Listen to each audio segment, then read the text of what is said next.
மலர் ரூமில் இருக்காங்க. அங்கேருந்து மதி வராங்க. வந்த உடனே காஃபி எல்லாம் குடிக்கிறாங்க. நான் கடைக்கு போயிட்டு வந்துடுறேன். கொஞ்சம் காய் எல்லாமே வாங்கணும் அப்படின்னு மலர் சொல்கிறாங்க. என்னங்க பேசிகிட்டு இருக்கீங்க? நான் போயிட்டு வரேன். நான் சும்மா தானே இருக்கேன் அப்படின்னு மதி சொல்கிறாங்க. ஐயோ மதி வேண்டாம் வேண்டாம் நானே போகிறேன் அப்படின்னு மலர் சொல்கிறாங்க. பரவாயில்லைங்க, நீங்கள் என்ன வேணும்னு சொல்லுங்கள், நான் வாங்கிட்டு வந்து தரேன் அப்படின்னு சொல்லிட்டு அங்கேருந்து மதி அப்படியே கடைக்கு போகிறாங்க. போகும்போது எல்லாமே கரெக்டாக வாங்கிட்டு வரணும் அப்படின்னு அப்படியே ஓரமாக போயிட்டே இருக்காங்க. அப்போ அங்கேருந்து சுரேஷ் வராரு. இங்கே என்ன பண்ணிட்டு இருக்க அப்படின்னு கேட்குறாரு. ஒன்றும் இல்லை, கொஞ்சம் காய் வீட்டுக்கு தேவையான எல்லாமே வாங்கணும்னு சொன்னாங்க. நான் சும்மா தான் வீட்டில் இருந்தேன், அதான் நான் கடைக்கு வந்தேன் அப்படின்னு சொல்கிறாங்க. அப்படியா, சரி இரு நானும் வரேன், நீங்க நானும் சேர்ந்து போகலாமா அப்படின்னு சுரேஷ் வந்து சொல்கிறாரு. 2 பேருமே சேர்ந்து போகிறாங்க. மார்க்கெட்டுக்கு போயிட்டு எல்லாமே வாங்கிட்டு இருக்காங்க. அப்போ அப்படியே காய் வாங்குறாரு. நானும் எடுக்கட்டுமா அப்படின்னு வெண்டைக்காய்லாம் எடுக்கிறாரு. ரொம்ப அப்படியே முத்தலாக எடுக்கிறாரு. என்னங்க நீங்கள் இப்படி பண்ணிகிட்ருக்கீங்க, காயெலாம் இப்படி எடுக்கக்கூடாது, வெண்டைக்காவை உடச்சி பார்த்து வாங்கணும், அப்போ தான் பிஞ்சாக இருக்கிறது தெரியும் அப்படின்னு மதி சொல்கிறாங்க. அப்படியா, நீங்கள் எடுக்கிறது எல்லாமே உங்களுக்கு தெரியல அப்படின்னு மதி ஒவ்வொன்றா அழகாக பார்த்து பார்த்து சூப்பராக வாங்குறாங்க. முருங்கைக்காவை முறுக்கி பார்த்து வாங்கணும் அப்படின்னு சொல்லிட்டு. பரவாயில்லையே, உனக்கு எல்லா விஷயமும் தெரியுது அப்படின்னு சுரேஷ் வந்து சொல்லிகிட்ருக்காரு.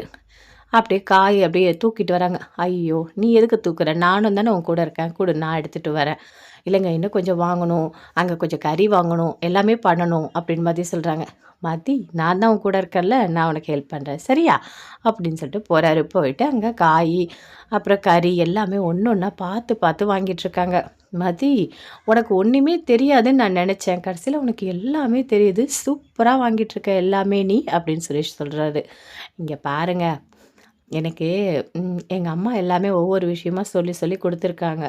எங்கள் அம்மா கூட எப்பயாவது நான் மார்க்கெட் போவேன், அப்போ அவங்க அந்த மாதிரிலாம் வாங்கும்போது நான் கேட்பேன், நீ எதுக்காகம்மா வெண்டைக்காவை உடச்சி பார்த்து வாங்கன்னா, அது பிஞ்சாக இருக்கும்டி, இல்லைனா முத்திடும், நமக்கு வீட்டில் போனால் வேஸ்ட் ஆகிடும்னு எங்கள் அம்மா சொல்லியிருக்காங்க. ஸோ எனக்கு எல்லாமே தெரியும் அப்படின்னு மதி சொல்கிறாங்க. மதி, பரவாயில்ல, சூப்பர், வேற லெவல் நீ அப்படின்னு சொல்லிட்டு சுரேஷ் சொல்கிறாரு. அதை கேட்டோடனே மதி அப்படி சிரிக்கிறாங்க. சரி, எல்லாமே வாங்கியாச்சா அப்படின்னு சொல்கிறாரு. எல்லாமே வாங்கியாச்சு. சரி, வீட்டில் குழந்தைங்க இருக்காங்கல்ல, தேவையானது எல்லாமே வாங்கிட்டு போகலாம் அப்படின்னு சொல்லிட்டு போயிட்டு குழந்தைக்கு தேவையான எல்லாமே வாங்குறாங்க. ஆமாம், பூ வாங்கிட்டு போகலாமா அப்படின்னு சுரேஷ் கேட்குறாரு. என்ன திடீர்னு இவர் பூ வாங்கலாமான்னு கேட்குறாரு அப்படின்னு அப்படியே மதி யோசிக்கிறாங்க. இல்லை, அதுக்காக இல்லை, அன்னிக்கு கிட்ட கொடுத்தா வீட்டில் சாமி படத்துக்கெலாம் போடுவாங்கல்ல அப்படின்னு சுரேஷ் வந்து சொல்கிறாரு. அப்படியா அப்படின்னு மதி கேட்குறாங்க. ஐயோ கடவுளே, நல்ல வேலை, இவ மட்டும் எனக்கு தான் பூ வாங்கி தரீங்களா அப்படின்னு சொல்லிட்டு சண்டை போடாமல் இருந்தால் சரி, இப்போ தான் கொஞ்சம் நல்லா நிம்மதியாக இருக்கும். இவன் மட்டும் சண்டை போட ஆரம்பித்தா ஒன்றுமே பண்ண முடியாது. ஒரு வழியாக சமாளிச்சிட்டோம் அப்படின்னு போயிட்டு பூக்காரவங்கிட்ட பூ வாங்குறாரு. நிறைய பூ வாங்கிக்கோப்பா, உன் பொண்டாட்டிக்கு வை, நல்லது தெரியுமா, உனக்கு ஒன்று தெரியுமா, நீ எது வாங்கி கொடுத்தாலும் அந்த அளவுக்கு உன் பொண்டாட்டிக்கெலாம் சந்தோஷமாக இருக்காது. அதே நீ மல்லிகைப்பூ ஏதோ ஒரு ஒரு ரூ. 20 செலவு பண்ணால் கூட உன் பொண்டாட்டியோட மொத்த சந்தோஷமும் அதில் இருக்கும், தெரியும்ல. அந்த காலத்தில் மல்லிகைப்பூ அல்வா இதான் வாங்கி தருவாங்க. அந்த மாதிரி நீ பூ மட்டும் வாங்கி கொடு. பொண்ணுக்கு நீ நகை பட்டு புடவை இது எல்லாத்த விட அந்த பூவில் அவ்வளோ சந்தோஷம் இருக்குது. நல்லா பொண்டாட்டியை புரிஞ்சுக்கினவன் பூ தான் நிறைய வாங்கி கொடுப்பான் அப்படின்னு சொல்கிறாங்க. அதை கேட்ட உடனே அப்படியே சுரேஷ் சிரிக்கிறாரு. சரிங்க கொடுங்க அப்படின்னு சொல்லிட்டு வாங்கிட்டு வராரு. இங்கே பாருங்க, அவங்க பூ விற்கிறதுக்காக அப்படிலாம் பேசிகிட்டு இருக்காங்க அப்படின்னு மதி சொல்கிறாங்க. ஐயோ மதி, அவங்க அப்படிலாம் பேசல, அவங்க பேசுகிறதுல எல்லாத்துலேயுமே ஒரு விதமான அர்த்தம் இருக்குது. பூ வாங்கி கொடுத்தா உண்மையிலேயே சந்தோஷம் தானே. இப்போது நான் இந்த பூ உன் கையில் கொடுக்குறேன், உனக்கு எவ்வளோ சந்தோஷமாக இருக்குன்னு பாரு அப்படின்னு கையில் கொடுக்குறாரு. என்ன இவர் பூ வாங்கி என் கையிலே கொடுத்துட்டாரு அப்படின்னு பார்க்குறாங்க. ஆமாங்க, பூவை பார்த்தாலே உண்மையிலேயே ஒரு விதமான சந்தோஷம் இருக்குல்ல, அதை தான் அவங்க சொன்னாங்க, நீ அதை நம்பவே இல்லை அப்படின்னு சுரேஷ் வந்து சொல்லிட்டுருக்காரு. சரி சரி, டைம் ஆகுது, சீக்கிரமாக கொண்டு போய் கொடுத்தா தான் வீட்டில் சமையல் பண்ணுவாங்க, அப்புறம் கறி குழம்பு எல்லாமே வைக்கணும் அப்படின்னு மதி சொல்கிறாங்க. சரி வா மதி அப்படின்னு சொல்லிட்டு அப்படி பைக்கில் கூட்டிகிட்டு போகிறாரு.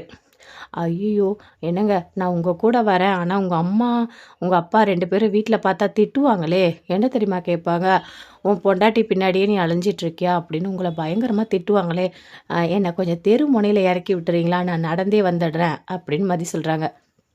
என்ன மதி பேசிகிட்ருக்க நீ, எதுக்காக நீ அம்மாக்கும் அப்பாவுக்கும் இப்படி பயப்படுற? இல்லைங்க, நான் பயப்படல, என்னால் வீட்டில் எந்த சண்டையும் வந்துடக்கூடாது, அதுக்காக தான் நான் சொல்கிறேன். ஐயோ மதி, அதெல்லாம் ஒன்றையுமே வராது, நம்ம எந்த விஷயத்தையும் பயந்து பயந்து செய்யக்கூடாது. ஏன் உனக்கே தெரியுமே இது.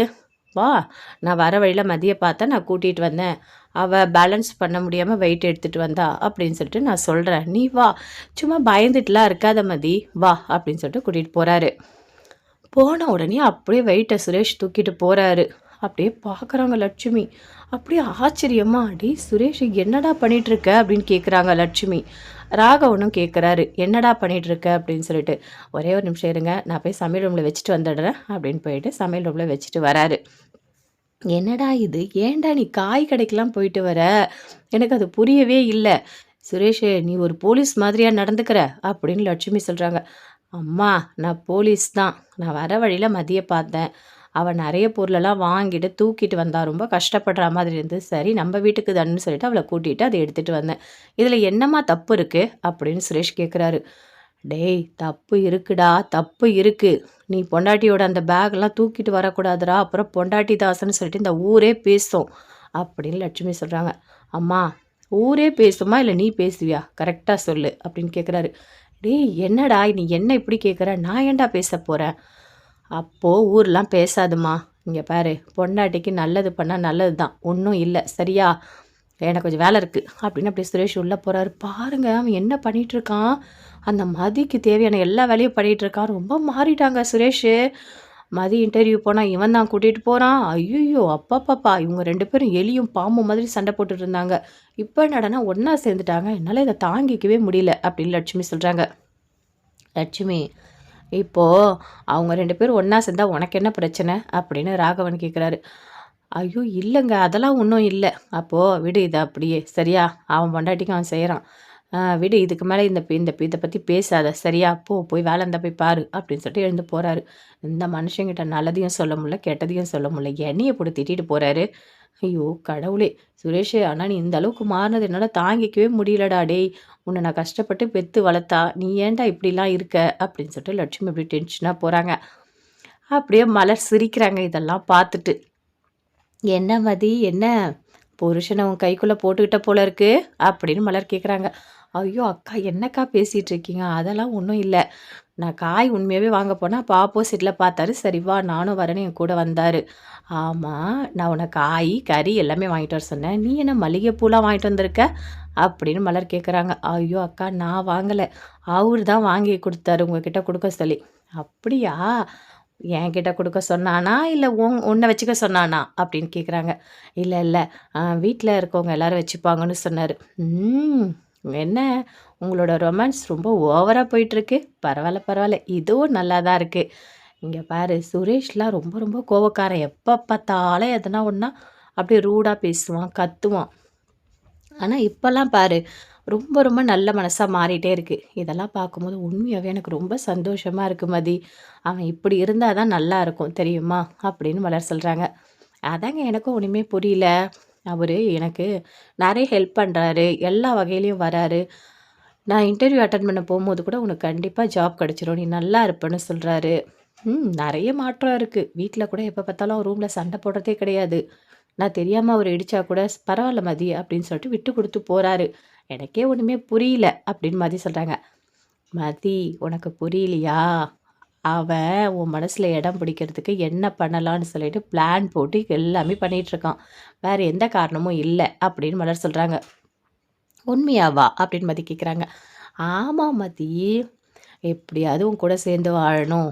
நல்லா இருக்கணும்னு அவன் நெனச்சிருக்கான். அதனால தான் இந்த அளவுக்கு விட்டு குடுத்து போறான். அப்படி இல்லன்னா சுரேஷா விட்டு குடுத்து போவான்? அவன்லாம் விட்டு குடுத்தே போக மாட்டான். அப்படின்னு மலர் சொல்றாங்க. ஓ! அப்படியா? சரி, சரி.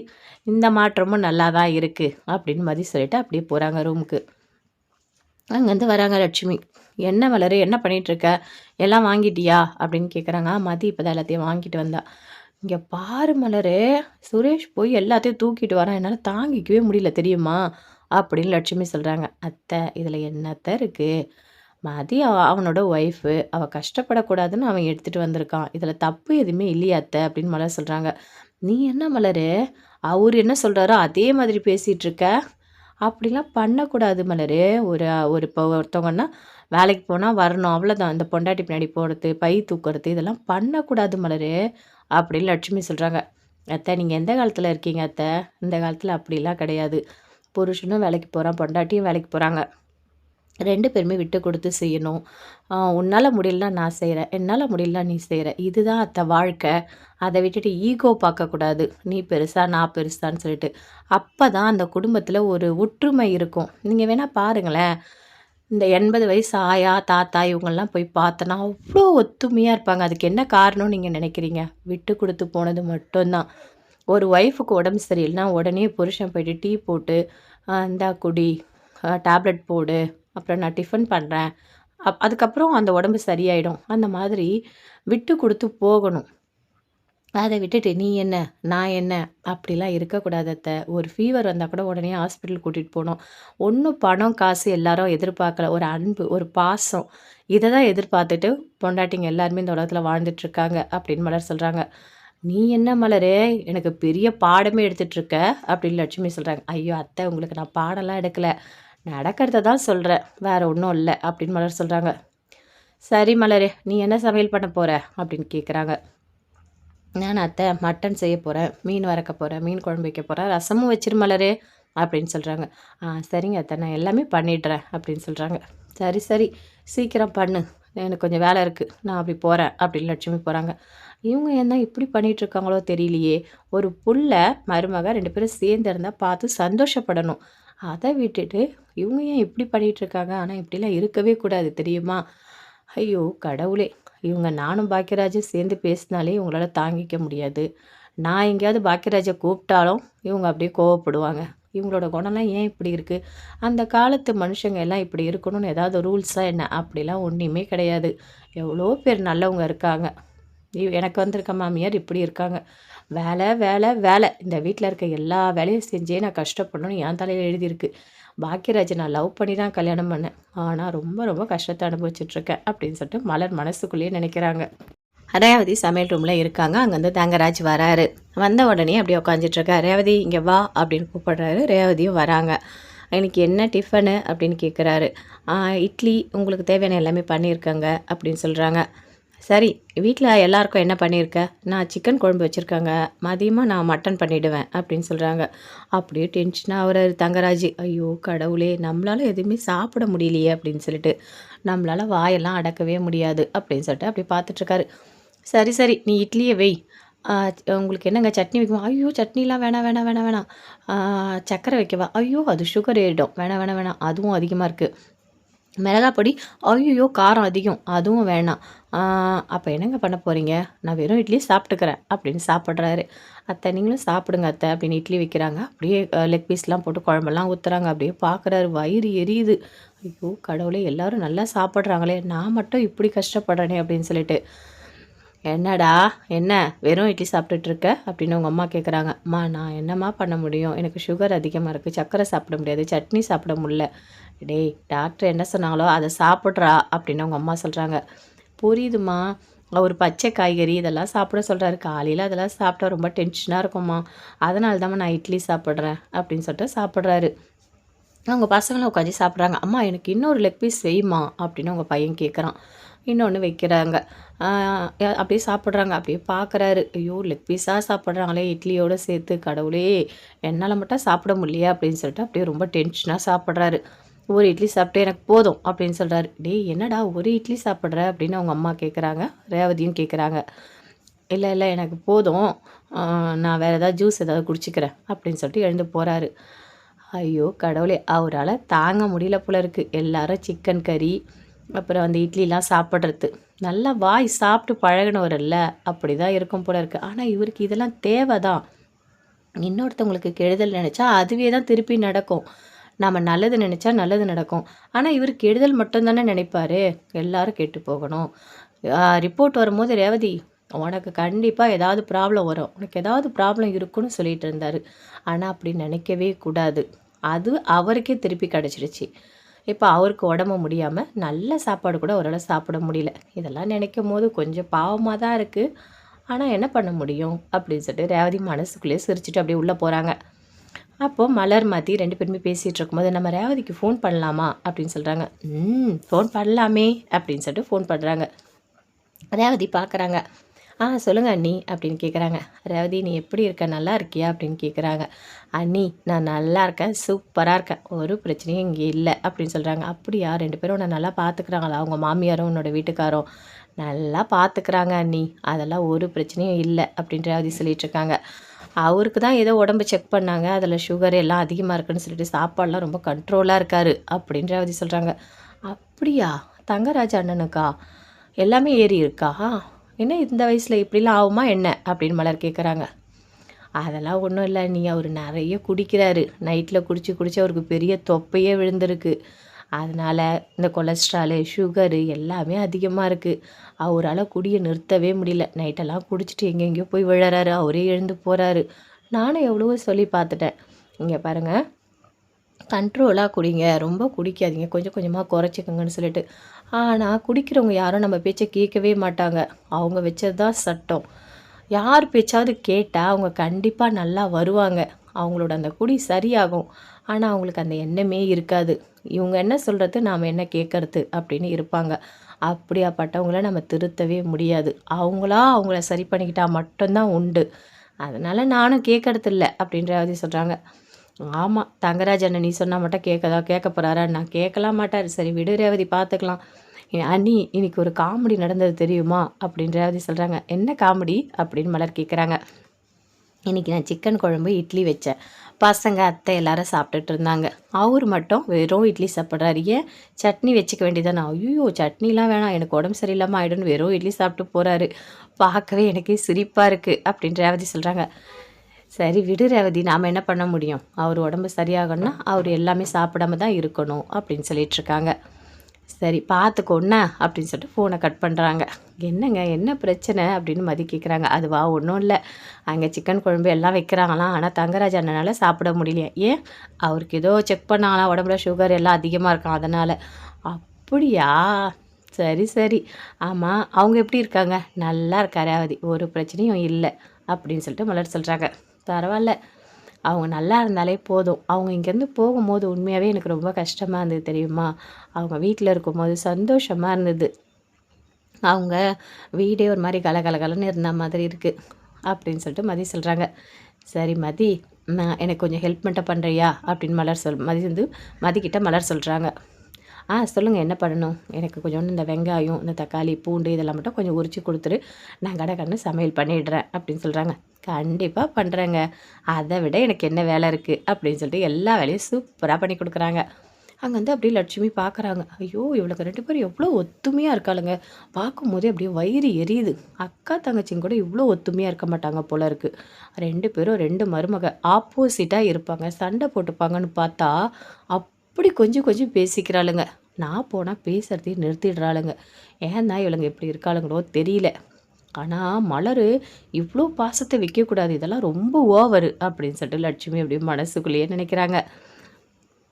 சமையல்லாம் செஞ்சு முடிச்சிட்டாங்க.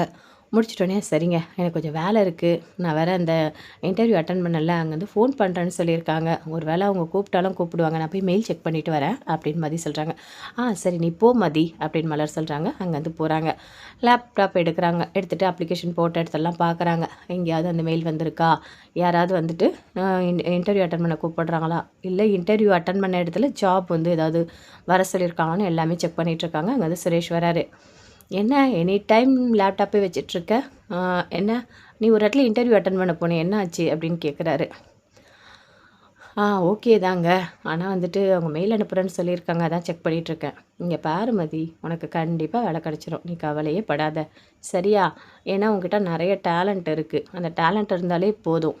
இப்போது நம்ம ஒருத்தவங்களுக்கு ஒரு விஷயத்த நல்லா கொடுத்தோம்னா கண்டிப்பாக நம்மளை எடுத்துப்பாங்க. நீ நல்லா டீச் பண்ணுற அதனால் ஒன்றும் ப்ராப்ளம் கிடையாது. சரி பாரு உனக்கு ஜாப் கிடைக்குதான்னு. அப்படி இல்லைன்னா எனக்கு தெரிஞ்ச ஒரு காலேஜில் நான் உன்னை வந்து நான் ரெக்கமெண்ட் பண்ணுறேன். நீ அங்கே போய் ஒர்க் பண்ணு அப்படின்னு சொல்கிறாரு. ஐயோ வேண்டாங்க நீங்கள் ரெக்கமெண்டேஷன் அதெல்லாம் பண்ணி என்னை சேர்க்கணுன்னு ஒன்றும் அவசியம் இல்லை. நான் பார்த்துக்கிறேன். இப்போ நான் இன்டர்வியூ அட்டன் பண்ணிகிட்டே இருக்கேன். கண்டிப்பாக ஒரு ஜாப் கிடச்சிரும் அப்படின்னு சொல்கிறாங்க. சரி சரி ஓகே ஆல் த பெஸ்ட் சரியா அப்படின்னு சொல்லிட்டு சுரேஷ் போகிறாரு. என்ன இவர் எனக்கு வேலைலாம் வாங்கி தரேன்னு சொல்கிறாரு. அந்த அளவுக்கு ஒன்றும் இவர் நல்லவரே கிடையாதே அப்படின்னு மதி அப்படியே யோசிச்சுட்ருக்காங்க. சுரேஷ் எப்பவும் போல் போலீஸ் ஸ்டேஷன் போகிறாரு.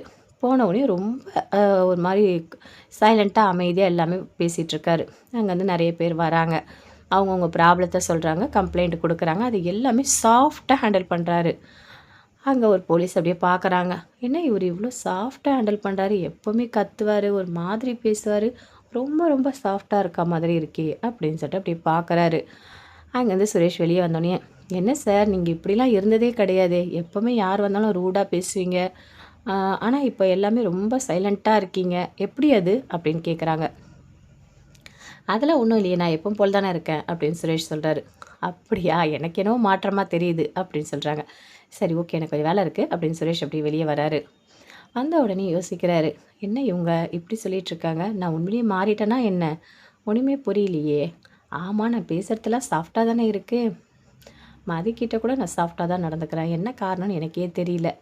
பரவாயில்ல பரவாயில்ல, எனக்குள்ளே கோபம் போனதே பெரிய விஷயந்தான். மாமா வேறு என்னை இன்ஸ்பெக்டர் ஆக்குறேன்னு சொல்லியிருக்காரு. கண்டிப்பாக சீக்கிரமாக இன்ஸ்பெக்டர் ஆகணும், அடுத்தடுத்த லெவலுக்கு நம்ம போயிட்டே இருக்கணும், அதுதான் நமக்கு சந்தோஷம். அதை விட என்ன வேலை இருக்குது, நல்லா சம்பாதிக்கணும், அதுவே நமக்கு ரொம்ப ரொம்ப சந்தோஷத்தை கொடுக்கும் அப்படின்னு சொல்லிட்டு சுரேஷ் அப்படியே மனசுக்குள்ளேயே நினச்சிட்டு பயங்கர சந்தோஷத்தோடு வந்துகிட்டே இருக்காரு. அப்போ தங்கராஜ் ஃபோன் பண்ணுறாரு, அட்டன் பண்ணி பேசுகிறாரு. சொல்லுங்க மாமா என்ன அப்படின்னு கேட்குறாரு. சுரேஷ், நான் உங்ககிட்ட சொன்னேன்ல நீ இன்ஸ்பெக்டர் ஆக போகிறேன்னு. ஆமாம், அதுக்கு ஆர்டரெல்லாம் வந்துட்டுருக்கு. இப்போது உன்னோட ஐஜி வருவார், வந்த உடனே உங்ககிட்ட கொடுப்பாரு, சரியா? நீ போய்ட்டு ஜாயின் பண்ணிவிடு. இல்லை சூப்பராக இருக்கொண்டா அந்த இடம், நல்ல இடத்துல தான் போஸ்டிங் போட்டிருக்காங்க அப்படின்னு சொல்கிறாரு. மாமா உண்மையாவா சொல்கிறீங்க, நீங்கள் சொல்கிறதெல்லாம் உண்மையா அப்படின்னு சுரேஷ் அப்படியே ஆச்சரியமாக கேட்குறாரு. ஆமாண்டா, நான் சொல்கிறதெல்லாம் உண்மை தான், சரியா? உனக்கு எல்லாமே ஆர்டர் எல்லாமே வந்துடுச்சு, நான் சொன்னால் செய்வேண்டா சுரேஷ், நீ ஏன்டா நம்ப மாட்டுற அப்படின்னு தங்கராஜ் கேட்குறாரு. இல்லை மாமா, நான் இன்றைக்கி சப் இன்ஸ்பெக்டராக இருக்கிறதுக்கு காரணமும் நீங்கள் தான், இப்போ நான் இன்ஸ்பெக்டர் ஆகிறதுக்கு காரணமும் நீங்கள் தான், உண்மையாகவே எனக்கு ரொம்ப ரொம்ப சந்தோஷமாக இருக்குது மாமா அப்படின்னு சொல்கிறாரு. சரி, பார்த்துக்கோ, சரியா? ஆமாம், வீட்டில் எப்படி இருக்குது, பிரச்சனை ஏதாவது இருக்கா அப்படின்னு தங்கராஜ் கேட்குறாரு. இல்லை மாமா, அதெல்லாம் ஒன்றும் இல்லை, வீட்டில் எல்லாரும் நல்லா தான் இருக்காங்க. மதி அவள் ஏதாவது பண்ணிகிட்ருக்காளா அப்படின்னு கேட்குறாரு. இல்லை இல்லை, அவள் எதுவும் பண்ணுறதில்ல, அவள் முன்ன மாதிரி வீட்டில் யாருக்கிட்டே சண்டைலாம் போடுறதில்ல மாமா, அவள் வேலை உண்டு அவள் உண்டுன்னு இருக்கா, இவ்வளோ தான் அப்படின்னு சுரேஷ் வந்து சொல்லிட்டுருக்காரு. ஓ அப்படியா, சரி சரி, பார்த்துக்கோ, சரியா? வீட்டில் ஏதாவது பிரச்சனைனா உடனே எனக்கு ஃபோன் பண்ணு. அப்புறம் வந்து மாமா கிட்ட சொல்லக்கூடாதெல்லாம் நினைக்காத. இல்லை மாமா, உங்களுக்கே உடம்பு சரியில்லை, சும்மா ஃபோன் பண்ணி எல்லாத்தையும் உங்ககிட்ட சொல்ல முடியுமா என்ன அப்படின்னு சுரேஷ் கேட்குறாரு. ஏண்டா டேய், என்னை நோயாளியாகவே மாற்றுவீங்க போல இருக்கு. அதெல்லாம் ஒன்றும் இல்லை, சரியா? நம்ம வீட்டுக்கு ஒரு பிரச்சனைனா நான் தான் ஃபஸ்ட்டு வந்து நிற்பேன், அதை நீ புரிஞ்சுக்கோ, சரியா? சரி பார்த்துக்கோ, கங்க்ராச்சுலேஷன்ஸ் நீ இன்ஸ்பெக்டர் ஆனதுக்கு அப்படின்னு சொல்கிறாரு உங்கள் மாமா. தேங்க்ஸ் மாமா அப்படின்னு சொல்லிட்டு ஃபோனை கட் பண்ணுறாரு. அப்பா, நான் இன்ஸ்பெக்டர் ஆகிட்டேனா, சூப்பர் சூப்பர், ஆர்டர் மட்டும் வரட்டும், அதுக்கப்புறம் வீட்டில் போய் சொல்லி வீட்டில் இருக்க எல்லாருக்கும் சேர்த்து ஒரு ட்ரீட் கொடுத்துட வேண்டியது தான் அப்படின்னு சுரேஷ் யோசிக்கிறாரு. அப்போ அங்கேருந்து வராங்க. வந்தோடனே ஆஃபீஸர் வந்தோடனே சொல்கிறாங்க, சுரேஷ் இங்கே வாங்க அப்படின்னு சொல்லிட்டு. சொல்லுங்கள் சார், என்ன அப்படின்னு சொல்லிட்டு கேட்குறாரு. இங்கே பாருங்கள், உங்களுக்கு போஸ்டிங் போட்டிருக்காங்க இன்ஸ்பெக்டரா, ஓகேவா பாருங்கள் அப்படின்னு சொல்லிட்டு காட்டுறாங்க. அதை பார்த்தோன்னே சுரேஷ் ரொம்ப சந்தோஷப்படுறாரு. எனக்கு ஓகே தான், பக்கத்தில் தான் இருக்குது இந்த இடம், எனக்கு ஓகே தான் அப்படின்னு சொல்கிறாரு. சரி இங்கே பாரு, போஸ்டிங் கிடச்சிட்டோன்னே ஓவராலாம் பண்ணக்கூடாது, என்ன உன்னோட ஒய்ஃபை நீ ஒழுங்காக பார்த்துக்கிறியா அப்படின்னு கேட்குறாரு.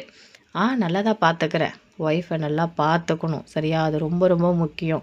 வீட்டில் நம்ம ஒழுங்காக இருந்தால் தான் வெளியே இருக்க மக்களை நம்ம ஒழுங்காக காப்பாற்ற முடியும். அதை விட்டுட்டு வீட்டில் இருக்க பொண்டாட்டியை ஒழுங்காக வச்சுக்காம எப்போ பார்த்தாலும் அடிச்சுக்கிட்டு சண்டை போட்டுட்டு இந்த மாதிரிலாம் இருந்தால் மக்களுக்கு நம்ம மேலே நம்பிக்கை வராது. அவங்க வீட்லேயே 1000 பிரச்சனை இருக்குது, அப்புறம் நம்மளை எப்படி காப்பாற்றுவாங்க அப்படின்ற ஒரு எண்ணம் வந்துடும். அதனால தான் நான் சொல்கிறேன், சரியா அப்படின்னு சொல்கிறாரு. இல்லை இல்லை, வீட்டிலலாம் எந்த பிரச்சனையும் இல்லை அப்படின்னு சுரேஷ் வந்து சொல்லிகிட்ருக்காரு.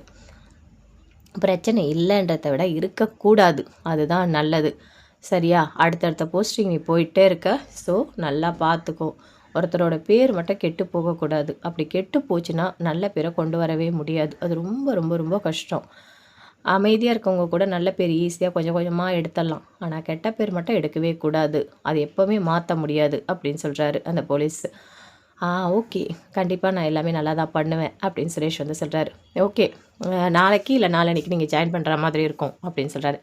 ஓகே தேங்க்ஸ், கங்க்ராச்சுலேஷன் சுரேஷ் அப்படின்னு சொல்கிறாங்க. அங்கேருந்து சுரேஷ் வீட்டுக்கு வராரு, ரொம்ப ரொம்ப ரொம்ப சந்தோஷத்தோடு வராரு. ஸ்வீட் கடைக்கு போகிறாரு, போயிட்டு ஸ்வீட்டெல்லாம் வாங்குறாரு, வாங்கிட்டு வீட்டுக்கு வராரு. வந்த உடனே அண்ணி இங்கே வாங்க, மதி இங்கே வா, எல்லாரும் இங்கே வாங்க, அண்ணா இங்கே வா அப்படின்னு சொல்லிட்டு பாக்கியராஜையும் கூப்பிடுறாங்க. எல்லாருமே வந்து நிற்கிறாங்க. என்ன சுரேஷ் எல்லாரையும் சேர்த்து கூப்பிடுற அப்படின்னு சொல்கிறாங்க. இல்லை உங்ககிட்ட எல்லாருக்கிட்டையும் ஒரு முக்கியமான விஷயம் சொல்லணும் அப்படின்னு சுரேஷ் வந்து சொல்கிறார். என்ன சுரேஷ் என்ன முக்கியமான விஷயம் அப்படின்னு ஆர்வமாக கேட்குறாங்க. அப்பா நான் இன்ஸ்பெக்டர் ஆகிட்டேன், எனக்கு போஸ்டிங் கிடச்சிடுச்சிப்பா அப்படின்னு சுரேஷ் வந்து சொல்கிறாரு. சுரேஷே உண்மையாவாடா அப்படின்னு லட்சுமி சொல்கிறாங்க. கங்க்ராச்சுலேஷன்ஸ் அப்படின்னு சொல்லிட்டு அவங்க அண்ணன் பாக்கியராஜ் சொல்கிறாரு. வாழ்த்துக்கள் அப்படின்னு மலர் சொல்கிறாங்க.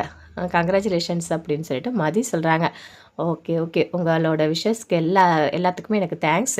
இங்கே பாருங்கள் உங்களுக்கு நான் ஸ்வீட் வாங்கிட்டு வந்திருக்கேன் அப்படின்னு சொல்லிட்டு ஸ்வீட் கொடுக்குறாரு.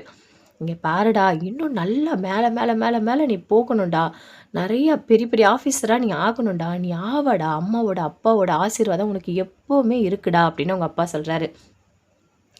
இங்கே பாரு சுரேஷ் உண்மையாகவே நீ இன்னும் நல்லா வருவடா அப்படின்னு அவங்க அம்மாவும் சொல்கிறாங்க. உங்கள் 2 பேரோட ஆசீர்வாதம் எனக்கு இருக்குன்னு எப்போவுமே தெரியும் அப்படின்னு சொல்லிட்டு இந்த மதியம் எடுத்துக்கோ மலர் அப்புறம் வந்து அன்னிக்கிட்டையும் கொடுக்குறாரு. அடுத்தது வந்து அவங்க அண்ணனுக்கும் கொடுக்குறாரு. எல்லாருமே சேர்ந்து ரொம்ப சந்தோஷப்படுறாங்க.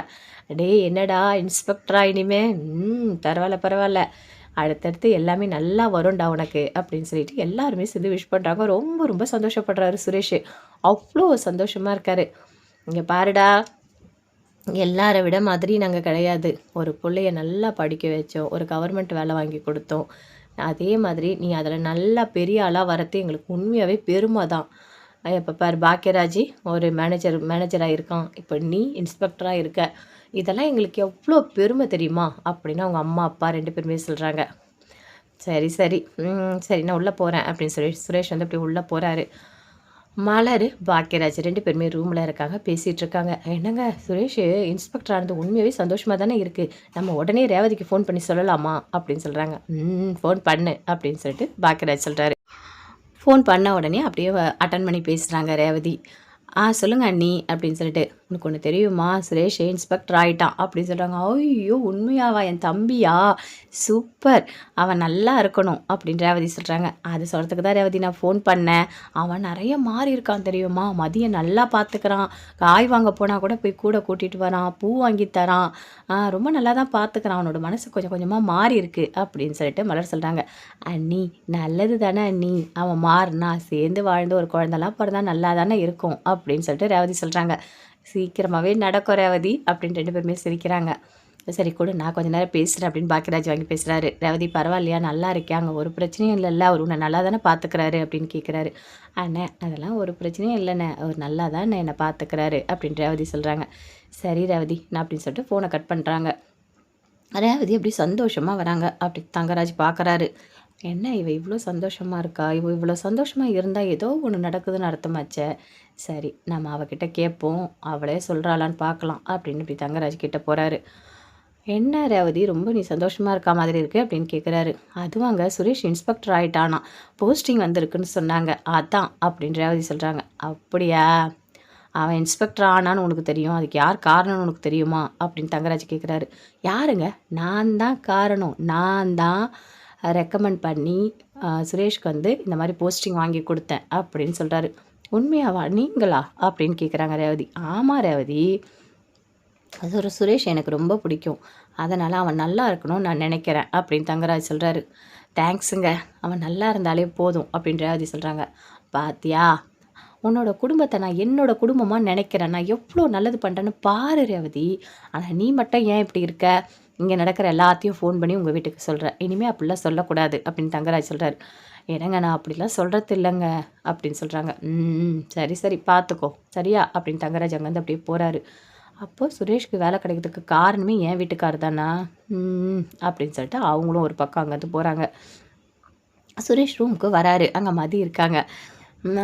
ரொம்ப ரொம்ப சந்தோஷமாக உட்காந்துட்ருக்காரு. அப்படியே பார்க்குறாங்க. மதி இங்கே பாருங்கள், உங்களுக்கு இன்ஸ்பெக்டராக கிடச்சிருக்குல்ல வேலை, சூப்பர் அப்படின்னு சொல்கிறாங்க. ஆமாம் மதி அப்படின்னு பேசிகிட்டே இருக்கும்போது, எனக்கும் வந்துட்டு ஜாப் கிடச்சிடுச்சிங்க, நான் ஒரு இடத்துல இன்டர்வியூ அட்டன் பண்ண போனேன்ல, ஆமாம் அங்கே எனக்கு மெயில் போட்டிருக்காங்க, வந்து ஜாயின் பண்ண சொல்லியிருக்காங்க அப்படின்னு மதி சொல்கிறாங்க. மதி உண்மையாவா, சூப்பர் வேலை கிடச்சிச்சா அப்போது. இங்கே பாரு எல்லா விஷயமும் நடக்குது, ஆனால் கொஞ்சம் பொறுமையாக நடக்குது, நம்ம எல்லாத்தையும் வெயிட் பண்ணி பொறுமையாக தான் செய்யணும் அப்படின்னு சுரேஷ் வந்து சொல்லிகிட்ருக்காரு. ஆமாங்க அப்படின்னு மதி சொல்கிறாங்க. என்ன நாளைக்கு போறியா நீ அப்படின்னு கேட்குறாரு. ஆமாம் நாளைக்கு தான் நான் போகணும். சரி எந்த இடத்துல எந்த காலேஜ் எல்லாமே கேட்குறாரு. ஓ இந்த காலேஜா என்னோட போலீஸ் ஸ்டேஷன் இருக்குல்ல அங்கே பக்கத்தில் தான் இருக்குது. நான் உன்னை ட்ராப் பண்ணிட்டு போகிறேன். நீ கஷ்டப்பட்டு சும்மா ஆட்டோலாம் போயிட்டுருக்காத அப்படின்னு சுரேஷ் வந்து சொல்லிட்டு இருக்காரு. என்னங்க இப்படி பேசிகிட்டு இருக்கீங்க? நீங்கள் என்னை கொண்டு கூட்டிகிட்டு போய் ட்ராப் பண்ணுறேன்னா உடனே உங்கள் அம்மாவுக்கு கோவம் வரும். நீ ஏன்டா இதெல்லாம் பண்ணிகிட்டு இருக்கான்னு சொல்லிட்டு பயங்கரமாக திட்டுவாங்க அப்படின்னு மதி சொல்கிறாங்க. மதி அம்மா அப்பா 2 பேருக்கு நான் ஈஸியாக புரிய வச்சிருவேன் சரியா? அதெல்லாம் ஒரு பெரிய விஷயமா நீ நினைக்காத. நாளைக்கு உன்னை நான் கூட்டிகிட்டு போகிறேன் அப்படின்னு சொல்கிறாரு. சரிங்க அப்படின்னு சொல்லிட்டு 2 பேருமே எழுந்து ரெடி ஆகுறாங்க. 2 பேருமே ரெடி ஆகிட்டே இருக்கும்போது அப்படி தெரியாமல் இடிச்சிடுறாரு. சாரி மதி அப்படின்னு சொல்கிறாரு. இல்லைங்க பரவாயில்ல அதில் என்ன இருக்குது அப்படின்னு சொல்லிட்டு மதியம் சொல்கிறாங்க. மலர் சமையல் ரூமில் இருக்காங்க. அங்கேருந்து மதி வராங்க. வந்த உடனே இன்றைக்கி ஃபஸ்ட்டு டே காலேஜுக்கு போகிறேன் ஜாபுக்கு அப்படின்னு சொல்கிறாங்க. ஓ அப்படியா சரி சரி 2 இட்லியாவது சாப்பிட்டு போ மதி அப்படின்னு மலர் சொல்கிறாங்க. ஐயோ வேண்டாங்க டைம் ஆகிடுச்சி நான் டீ மட்டும் குடிச்சிருக்கேன் போதும் அப்படின்னு சொல்கிறாங்க. சரி சரி பார்த்து போயிட்டு வா ஆல் த பெஸ்ட் சரியா அப்படின்னு சொல்கிறாங்க. அங்கேருந்து வெளியே வந்து நிற்கிறாங்க. சுரேஷும் அதே டைமுக்கு வந்து நிற்கிறாரு. மதியம் நானே ட்ராப் பண்ணிடுறேன் அப்படின்னு சொல்கிறாரு. அதை கேட்டோடனே அவங்க அம்மாவுக்கு கோவமாக வருது. என்னடா பேசிகிட்டு இருக்க அப்போல்லாம் நீ ரொம்ப மாறிட்டடா. அவள் போனால் ஆட்டோ பிடிச்சி போக போகிறா நீ ஏன்டா ட்ராப் பண்ணுற அப்படின்னு லட்சுமி கேட்குறாங்க. அம்மா நான் மதியை அவளோட காலேஜுக்கு கூட்டிகிட்டு போகிற வழியில் காலேஜ் இருக்குது அப்படியே விட்டுட்டு போகிறேன் அவ்வளோதான் இதில் எனக்கு என்ன இருக்குது அப்படின்னு சுரேஷ் கேட்குறாரு. இல்லைடா சுரேஷ் சும்மா பொண்டாட்டியை கூட்டிகிட்டு வரது இந்த வேலையெல்லாம் வச்சுக்கக்கூடாது அந்த அளவுக்கு நல்லா இருக்காது அப்படின்னு உங்கள் அப்பா சொல்கிறாரு. அப்பா இதில் என்னப்பா இருக்குது போகிற வழியில் விடுறதில்ல அப்படின்னு சொல்கிறாரு. சுரேஷ் நீ முன்ன மாதிரி இல்லை நீ சொல்கிற பேச்சு கேட்கவே மாட்டுற அப்படின்னு அவங்க அப்பா அம்மா 2 பேருமே பேசிகிட்டு இருக்காங்க. அதெல்லாம் ஒன்றும் இல்லைம்மா நாம் என்ன நினைக்கிறோமோ அதுதான் நடக்கும். போகிற வழிதாம்மா அவளுக்கு ஆட்டோ புக் பண்ணணும் டைம் ஆகும் இதெல்லாம் தேவையா போகிற வழியில் நான் ட்ராப் பண்ணிவிட்டு போகிறேன் அப்படின்னு சொல்லிட்டு நீ வா மதி போகலாம் அப்படின்னு கூட்டிகிட்டு போகிறாரு. என்னங்க இவன் இவ்வளோ மாறிட்டான் அப்படின்னு சொல்லிட்டு லட்சுமி சொல்கிறாங்க. சரி விடு பார்த்துக்கலாம் அப்படின்னு சொல்கிறாரு அவங்க வீட்டுக்காரு. அங்கேருந்து போகிற வழியில் என்ன டைமுக்கு போகணும் அப்படின்னு சுரேஷ் கேட்குறாரு. டைம் சொல்கிறாங்க. அப்போ இன்னும் ஒரு 1/2 அன் ஹவர் இருக்குது நீ சாப்பிட்டியா அப்படின்னு கேட்குறாரு. இல்லைங்க நான் காஃபி மட்டும்தான் குடித்தேன். சரி வா அப்படின்னு சொல்லிட்டு ஒரு ஹோட்டலுக்கு கூட்டிகிட்டு போகிறாரு. எனக்கு டைம் இல்லைங்க. அதெல்லாம் ஒன்றும் இல்லை உனக்கு பிடிச்சது ஒரு 10 நிமிஷம் டைம் சாப்பிட்டுட்டு போ கரெக்டான டைமுக்கு நான் விட்டுருவேன். ஏன்னா வந்துட்டு பக்கத்தில் தானே இருக்குது காலேஜ் நீ எதுக்காக இவ்வளோ டென்ஷன் ஆகிற அப்படின்னு சொல்கிறாரு. இல்லைங்க அதுக்காக இல்லை. இங்கே பாரு ஃபஸ்ட்டு டே போகிற சாப்பிடாம போகக்கூடாது சரியா? நீ சாப்பிடு அப்படின்னு சொல்கிறாரு. நானும் உங்க கூட சாப்பிட்றேன் அப்படின்னு 2 பேருமே சேர்ந்து டிஃபன் சாப்பிட்றாங்க. சாப்பிடும்போது மதி ரொம்ப சந்தோஷப்படுறாங்க. என்ன இவர் இப்படி மாறிட்டாரு அப்படின்னு சொல்லிட்டு. ஓகேவா சாப்பிட்டியா சரி போகலாமா அப்படின்னு சொல்கிறாரு. ஓகே போகலாங்க அப்படின்னு சொல்லிட்டு 2 பேருமே சேர்ந்து காலேஜுக்கு போகிறாங்க. காலேஜ் வாசலில் ட்ராப் பண்ணுறாரு. அப்படியே உள்ளே போகிறாங்க. All the best first day super நல்லா அட்டன் பண்ணு நல்லா எல்லாருக்கும் சொல்லிக் கொடு அப்படின்னு சொல்கிறாரு. சரிங்க அப்படின்னு மதி உள்ளே போகிறாங்க.